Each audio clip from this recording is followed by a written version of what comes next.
Does the government work for us or do we work for the government? Can the federal government take credit for saving us from a plot of its own creation? Tonight, has the federal government kept us safe, or does it just want us to think that it has kept us safe? Since the tragedy of 9/11, numerous crazies and low-level copycats have engaged in criminal behavior which they hoped would result in the deaths of innocent Americans and somehow advance their cause of jihad. If you ask the leadership of the FBI, most of whose field agents are tireless, dedicated, Constitution-supporting professionals, it will tell you that the FBI, has foiled about 17 plots to kill Americans during the past 10 years. What it will not tell you is that there have been 20 foiled plots, and of them, 3 were interrupted by members of the public. The 17 that were interrupted by the feds were created by the feds. We all remember the 3 that were foiled by diligent Americans: the shoe bomber, the underwear bomber, and the Times Square bomber. In all of these cases, the crimes charged were those of attempting to kill and conspiring with others to do so.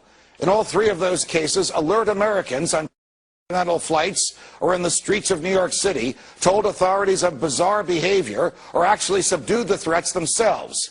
There was no foiling by the FBI. The plotters were, thankfully, bumbling fools who had poorly planned their criminal behavior and who ended up harming no one. All 3 are serving life terms. But the more curious cases are the remaining 17 for which the federal government has taken credit. They all have a common and reprehensible thread. They were planned, plotted, controlled, and carried out by the federal government itself. In all of these 17 cases, from the Fort Dix 6 to the Lackawanna 7 to the Portland parade bomber, the feds found young men of Muslim backgrounds, loners who were bitter at America. They befriended them, cajoled them, and persuaded them that they could change the world by killing Americans. In all these cases, agents worked undercover and portrayed themselves to the targets as Arabs of like un-American mind. In some cases, the federal agents used third parties to act as middlemen. The third parties were typically persons who had been convicted of crimes and who, in return for leniency at their own sentencings, were willing to work with the same feds who prosecuted them in order to help the feds entrap whomever else those feds were pursuing. Thus, in all 17 of these cases, because of the command and control of federal agents, no one was ever in danger, no one was harmed, no bomb went off, and no property was damaged. But in all those cases, the losers whom the feds targeted each believed that they were interacting with real plotters who would bring them cash and bombs. As we know, sometimes the cash arrived, but the bombs never did. The defendants were essentially charged and convicted for playing a game with federal agents. The most recent of those government-generated plots was revealed yesterday. It has a new twist because it allegedly involves agents of the intelligence apparatus of the government of Iran.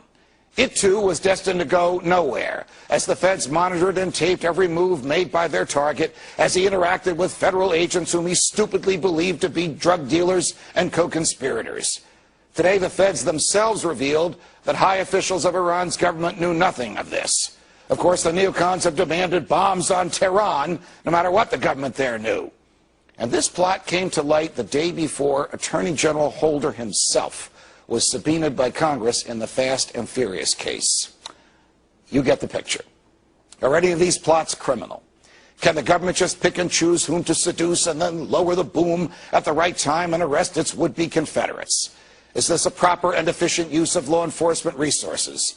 The answers to these questions are obvious, and they are not good.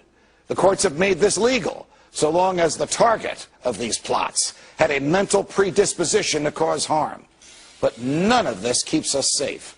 All of this makes us less free, as any one of us can be entrapped.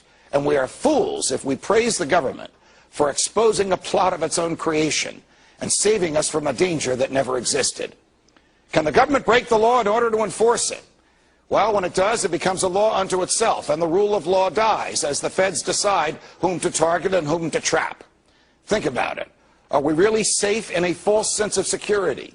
Why do we pay the government to trick us into believing it is keeping us safe?